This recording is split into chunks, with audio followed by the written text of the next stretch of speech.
গেমের ভিতর মাঝে মাঝে এমন এমন জিনিস হয় যেগুলো দেখে ভাই এমনিতেই ইমোশনাল হয়ে যেতে হয়, মানে কি বলবো কিছু বলার নেই। তো দেখো ভাই এখানে লাস্ট দুজন ম্যান বেঁচে আছে, আমার 10 কিল। আর এখানে কিন্তু লাস্ট এই ম্যানটাকে মারার চেষ্টা করতেছিলাম, আমি কিন্তু সোলো ভার্সেস ডুও খেলতেছিলাম। তো এই ম্যানটা দেখো ক্যারেক্টার ইউজ করে ওদিকে চলে গেছে। তো পরবর্তীতে ম্যানটা যখন আমার উপর রাশ করতে যায় তখন কিন্তু ওয়ান ট্যাপটা আমি ডাউন করে দিই।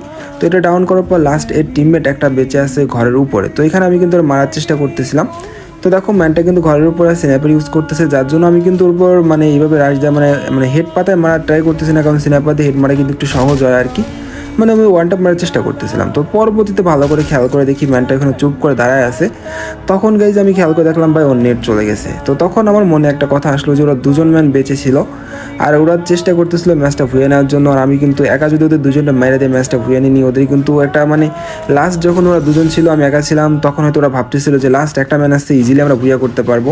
তো এই কথা যখন আমার মনে পড়ছে তখন মনে করলাম ভাই এই ম্যাচটা আমি যদি হয়তো ওরই মেরে ইজিলি ভুয়াতে নিতে পারবো, কারণ ওর নেট নাই। বাট আমি এখানে ভুয়াটা না নিয়ে গেছি, কিছুটা উল্টা করি ওকে মানে ওদের দুজনকে ভুয়া দিয়ে দিই। মানে সবসময় ভাই আমার জিততে হবে এরকম কোনো মানে নাই। তো যার জন্য আমি কিন্তু এখানে এলিমিট হয়ে যায় আর ওকে কিন্তু ভুয়া দিয়ে দিই। তো ভাই আমি হয়তো আমার মনে এটা চাইছে যার জন্য আমি এটা করছি। তোমরা এখানে কী থাকলে মানে তোমরা যদি থাকতে তাহলে কী করতে অবশ্যই অবশ্যই কমেন্ট করে জানাই যাবে। তো thank you for watching guys.